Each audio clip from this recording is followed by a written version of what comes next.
Bonsoir mesdames et messieurs, bienvenue dans cette grande édition d'information sur FM Télévision qui commence par le sommaire.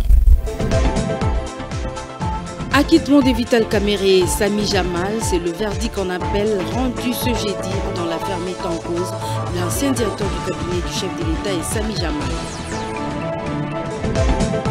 Mike Hammer, l'ancien ambassadeur extraordinaire et plénipotentiaire des États-Unis d'Amérique en République démocratique du Congo est prêt à faire ses valises.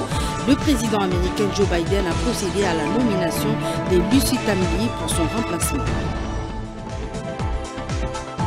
Le concert du groupe Wenge Musica 4x4 tout-terrain prévu ce 30 juin au Stade des Martyrs doit se dérouler sous les respects stricts des gestes barrières, alerte faite par le secrétaire exécutif du comité de riposte de la Covid-19, le Dr Jean-Jacques Mouimbi.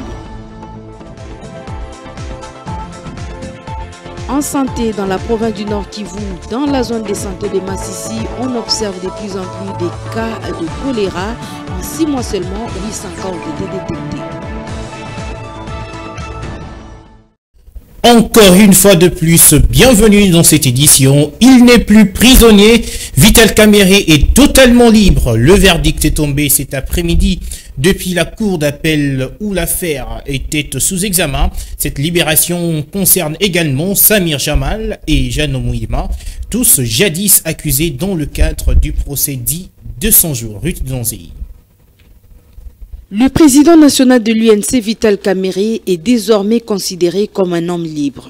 L'ancien directeur des cabinets du président de la République et ses co-accusés sont acquittés par la cour d'appel de Kinshasa-Gombe dans l'affaire de détournement des deniers publics les opposant au ministère public. Le verdict rendu ce jeudi par cette juridiction concrétise les rêves des militants et cadres de son parti ainsi que des partis alliés de l'UNC. Ces derniers espéraient voir leur leader être libre et faire objet d'aucune poursuite judiciaire. Ce jeudi, ils se sont mobilisés comme un seul homme pour clamer l'innocence de Vital Kamere avant que la cour d'appel de Kinshasa-Gombe ne puisse prononcer la sentence. Vital Kamere est donc libre.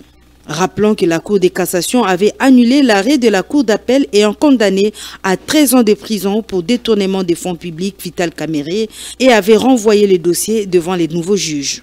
En avril 2020, cette peine réduite de 13 ans avait été fixée à 20 ans de prison pour détournement de près de 50 millions de dollars alloués à la construction des maisons préfabriquées pour des militaires et policiers dans le cadre d'un programme qui devrait lancer le mandat de Félix Tshisekedi. Et logiquement, cette nouvelle a créé spontanément de l'effervescence au siège national de l'Union pour la nation congolaise, UNC, dans la commune de Barumbu. Les militants et cadres, dont Billy Kambale, secrétaire général, ont chanté à pleine voix l'acquittement de Vital Kamere. Reportage, Absalom Koubelana.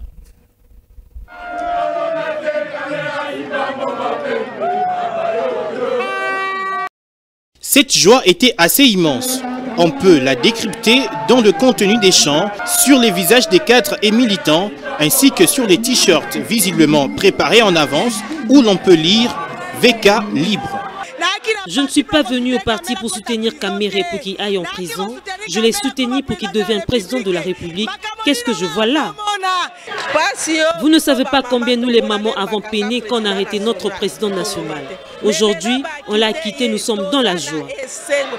Ndugu na dada, tuko benye kufurahi kwa sababu rais wetu Vital Kamere amekuwa libre a partir ya leo. Verdict imekuwa prononcé na tunatumainia kama ataendelea kusaidia nchi vile alivyokuwa fanya, na tuendelee kuungana mkono, chama yetu isogee tena mbele.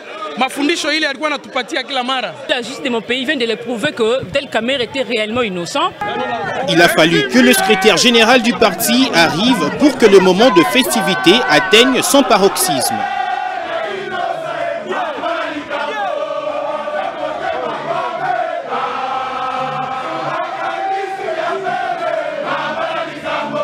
Pour Billy Kambale, Vital Kamere a encore un rôle à jouer dans ce pays. Nous sommes répartis dans notre combat et que les défis sont majeurs. Et le président Kamere a un rôle à jouer dans ce pays, tel que l'avait dit le président de la République. Cet acquittement de Vital Kamere vient rappeler le discours du chef de l'État qualifiant Vital Kamere d'un homme sérieux. Autre chose à présent, la RDC reste convaincue que le Rwanda veut un Congo faible et à sa merci, mais le pays de Lumumba reste déterminé à défendre son territoire national. Voilà le coup de gueule du ministre des Affaires étrangères congolais sur les allégations de Paul Kagame sur les stratégies de Félix Tshisekedi pour riposter à l'agression rwandaise. Christophe Lutundula était l'invité de nos confrères de Jeune Afrique. On l'écoute dans cet extrait choisi par Joël Bisseba. En fait, nous à RDC, nous ne pouvons pas être surpris, nous ne sommes pas surpris du discours. C'est une recette habituelle, la stratégie à laquelle nous convie le Rwanda, la stratégie qu'il a toujours adoptée depuis pratiquement 20 ans, c'est se victimer, nier tout, se camoufler derrière certains compatriotes congolais instrumentalisés, et en se victimisant, on évoque un génocide probable qui se préparerait pour s'attirer la commisération de la communauté internationale et de ceux qui sont décidés. Et puis soucieux de voir la fin de la guerre imposée à la RDC par le Rwanda, le chef de 9 confessions religieuses de la RDC invite le peuple congolais à venir massivement samedi au stade des martyrs de la Pentecôte pour implorer la puissance divine pour que le calme revienne dans la partie est de la RDC. Fifi Kalumbwe et Florent Okita, reportage. Le sang a coulé, coule et continue à couler auprès des compatriotes congolais dans la partie est de la République démocratique du Congo suite à l'agression rwandaise. La population de ces coins du pays est victime des viols, vols et pertes en vie humaine. Les forces armées de la République démocratique du Congo qui défendent les couleurs du pays sont exposées au danger car certains parmi eux périssent en pleine bataille. Bref, la situation est déplorable. Voilà qui justifie l'implication de la puissance divine par les chefs des confessions religieuses. Très chers bien-aimés, vous qui nous suivez de partout, nous vous annonçons le programme de ce samedi 25 où nous devons être en prière dans la présence de Dieu au stade des martyrs afin de recommander notre pays entre les mains de Dieu. Au sujet de la paix, nous voulons que la main de Dieu intervienne, donc ne manquez pas. C'est samedi 25 au stade des martyrs à 10h.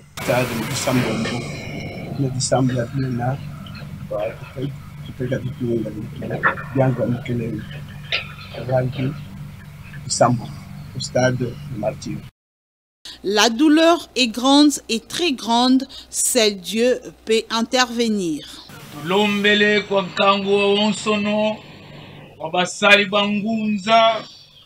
Babonsono ilumbukia le 25 au stade de martyrs. Nkango wonsono batuka Kasangulu, Congo central, Kwango, partout. Besa kwaku ilumbukia le 25 mukukuma stade de martyrs. Mudiambu tu sisa ntieto munamlusambulu kwa tata mpungu tulendo.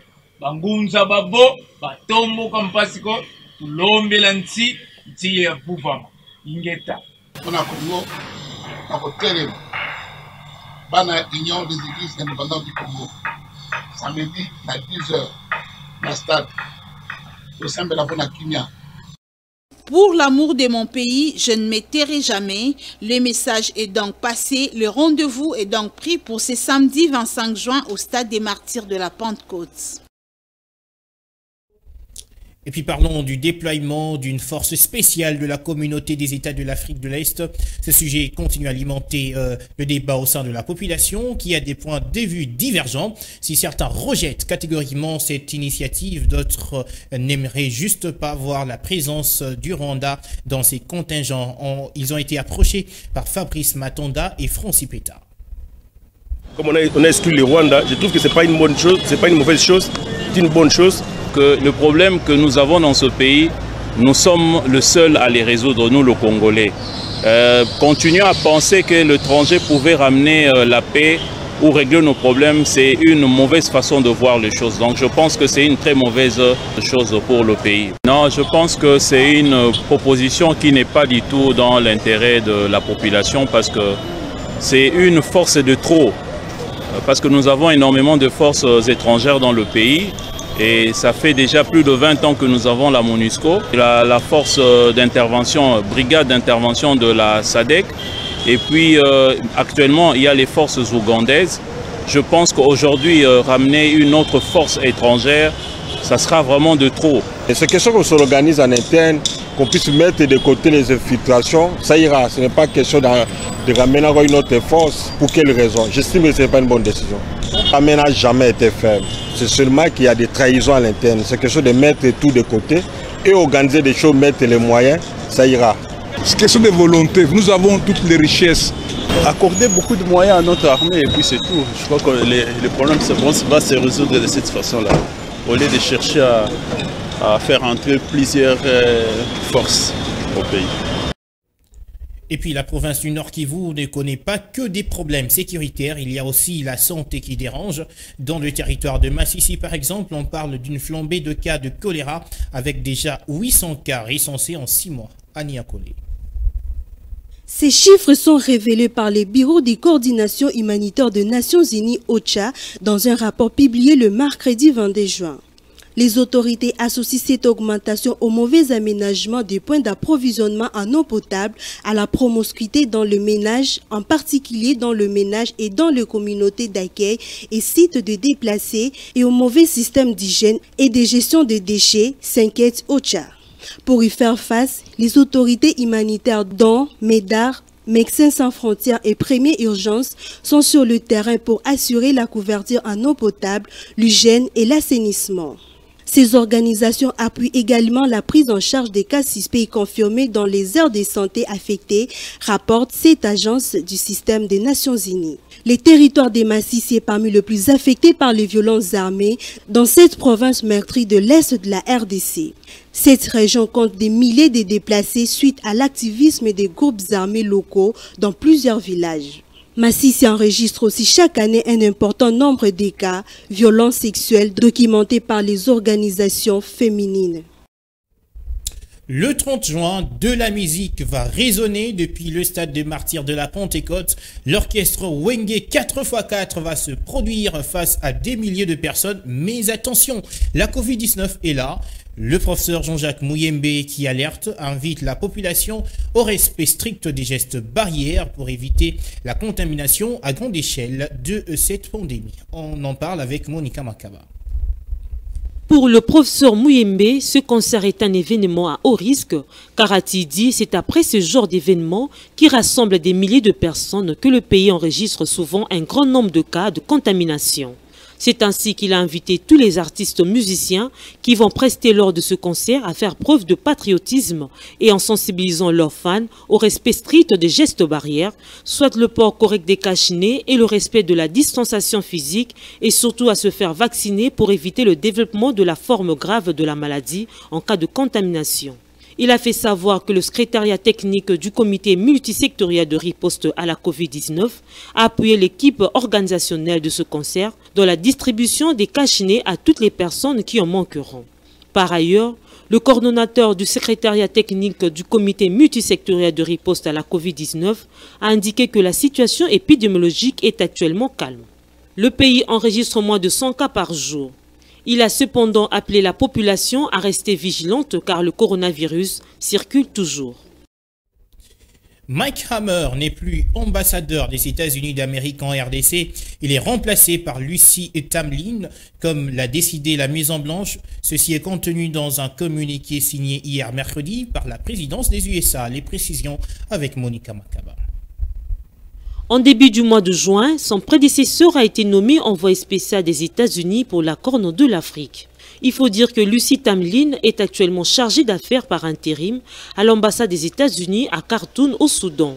Entre 2019 et 2022, elle a été ambassadrice des États-Unis en République centrafricaine. Bien avant, elle exerçait le même travail au Bénin de 2015 à 2018. Elle a aussi été chef de mission adjointe aux ambassades des États-Unis, au Portugal et au Soudan. Elle est détentrice d'un baccalauréat du St. John's College, Annapolis, au Maryland, et d'une maîtrise de la Columbia University School of International Affairs. Elle a reçu de nombreux prix du département d'État, dont le prix du secrétaire pour le service expéditionnaire. Elle parle français et portugais. Ambassadeur des États-Unis en RDC, depuis début septembre 2018, Mike Omer s'en va après avoir noué les liens avec le pays de Lumumba jusqu'à s'octroyer un nom d'origine congolaise, Mike Omer Nzita. Et c'est aujourd'hui la journée internationale des veuves. Il s'agit là d'une occasion pour la communauté internationale de porter le regard sur le calvaire que vivent les plus de 256 millions des femmes veuves à travers le monde.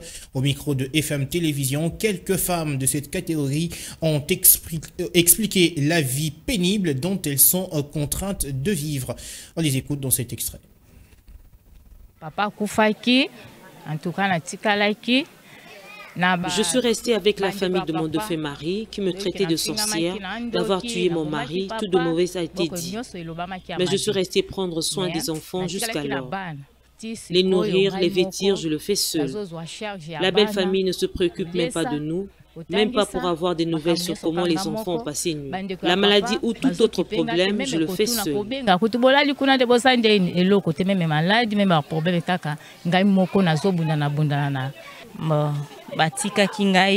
Quand mon mari est décédé, la belle famille disait vouloir me prendre comme le dit leur coutume. Comme j'ai refusé, on m'a délaissé moi et les enfants. Je ne fais que de petits commerces pour que les enfants ne meurent pas affamés. Le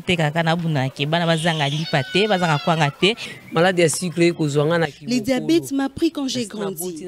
Quand je suis allée à l'hôpital, on m'a dit d'amputer ma jambe qui devait me coûter 13 millions, une veuve comme moi. Où aurais-je l'argent? 13 millions. Maman veuve lokola na kozongo wapi. Les autorités ne peuvent pas faire des ONG pour nous aider. Sous d'autres cieux, il y a non. Pourquoi pas ici?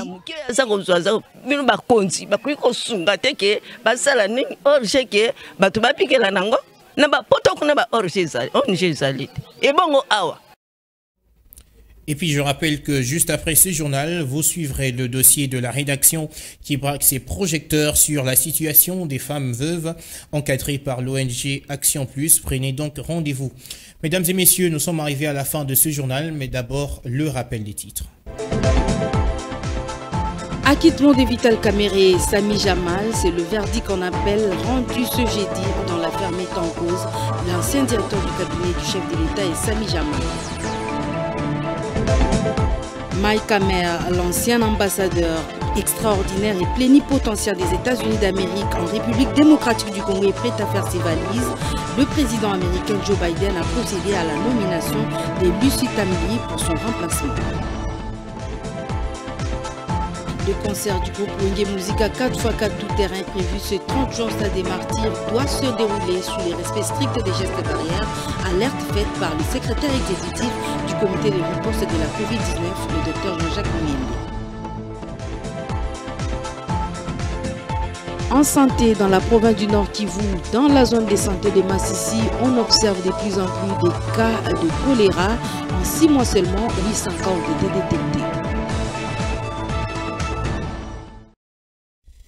Et voilà, c'est complètement la fin de cette édition d'information. Merci à tous de nous avoir suivis. Si vous avez aimé cette édition, dites merci à Florent Kita qui était derrière la caméra, Gaylor Mouya qui était à la réalisation, Rachidi Soft à la coordination. Pour moi, c'est terminé ce soir, madame, messieurs. Prenez rendez-vous juste après les dossiers de la rédaction. Restez avec nous.